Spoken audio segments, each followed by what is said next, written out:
Imaginei que passaria por uma situação assim. Eu detesto conflitos e sempre tentei me dar bem com todo mundo. Mas uma vez me tornei vítima de cyberbullying e isso foi um pesadelo. Eu já havia ouvido falar de bullying virtual antes e pensava que esse tipo de problema era coisa de países de primeiro mundo. Se você não gostar dos comentários de alguém nas redes sociais, é só bloquear a pessoa e pronto. Afinal, o que vem de baixo não lhe atinge, era o que eu pensava. Outra coisa, eu não tinha ideia de que isso poderia acontecer comigo. Eu sou tímida e não muito social. Sou exatamente uma daquelas pessoas que ninguém vê.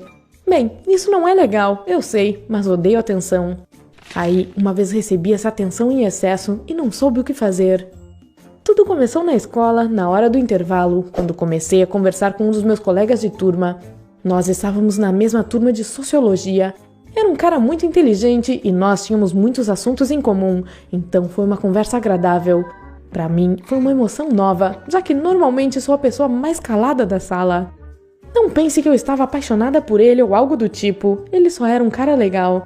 Depois do intervalo, cada um foi para sua sala e a conversa acabou. Pelo menos foi o que eu pensei. No fim do dia, me deparei com a namorada daquele garoto. O nome dela era Liz e com as amigas dela. Elas literalmente me cercaram e começaram a gritar comigo. A Liz disse que eu estava tentando roubar o namorado dela.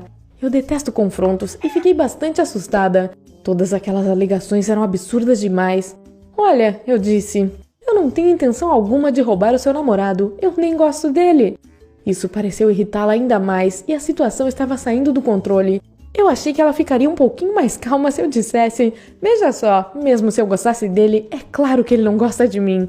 Mas isso foi um erro. Ela ficou furiosa e disse que era melhor eu nem chegar perto dele. Caso contrário, ela não especificou o que aconteceria caso me visse com ele de novo, mas depois dessa ameaça, me deixou em paz.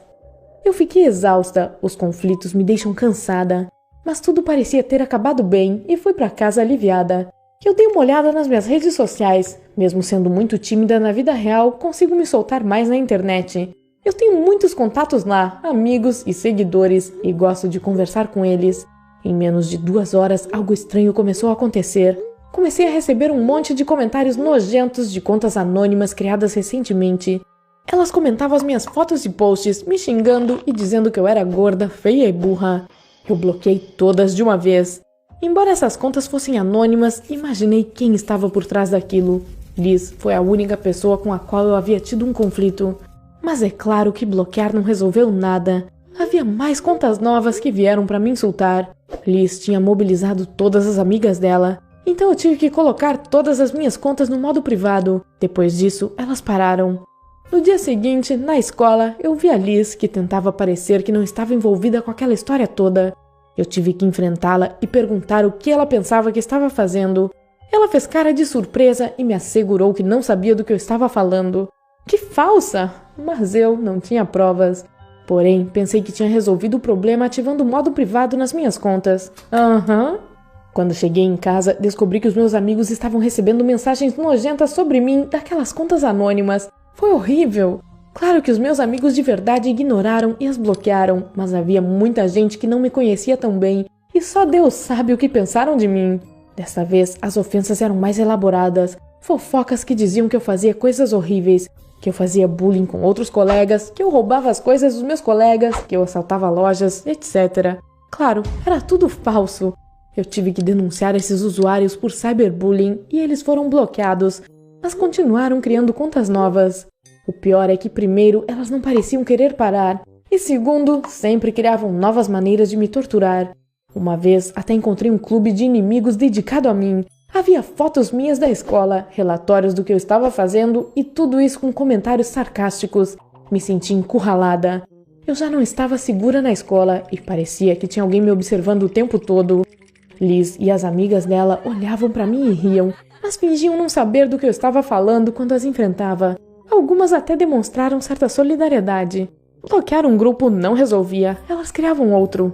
Claro, eu poderia fazer uma coisa, fechar todas as minhas contas e ficar offline por um tempo. Eu tentei, mas não consegui ficar sem elas por mais que um dia. Toda a minha vida social estava na internet. Eu precisava controlar as coisas que meus inimigos escreviam sobre mim. Falar com meus pais e com os professores não parecia ser uma opção. eu sofreria mais ataques ainda e nem tinha como provar que quem estava fazendo isso eram a Liz e as amigas dela. E eu detestava a simples ideia de que eles leriam aquelas coisas sujas sobre mim. Eu tinha vergonha. Então, simplesmente comecei a matar aulas, principalmente aquelas nas quais eu encontraria a Liz e o namorado dela. O fim do ano chegou e eu estava totalmente destruída psicologicamente e com notas horríveis. Eu tinha perdido aulas demais e mal conseguia passar nas provas. Aí, meus pais resolveram descobrir o que estava acontecendo comigo e tive que admitir que eu estava sendo atacada virtualmente. Mesmo assim, eu disse que não tinha ideia de quem estava fazendo isso para evitar conflitos e simplesmente implorei a eles para me deixarem mudar de escola. No fim das contas, isso funcionou para mim. Troquei de escola e toda aquela perseguição acabou. Ainda me lembro disso como o momento mais difícil da minha vida. E agora, refletindo sobre isso, acho que eu deveria ter conversado com um adulto para tentar encontrar uma solução para aquele problema. Você não precisa desperdiçar meses e meses da sua vida esperando que uma perseguição termine. A maioria delas provavelmente não vai acabar, então meu conselho nesse caso é falar. O cyberbullying ou ataque virtual é coisa séria, e talvez alguém que você conhece esteja sofrendo com isso agora e não saiba o que fazer. Compartilhe esse vídeo, repasse esses conselhos e inscreva-se no canal para assistir a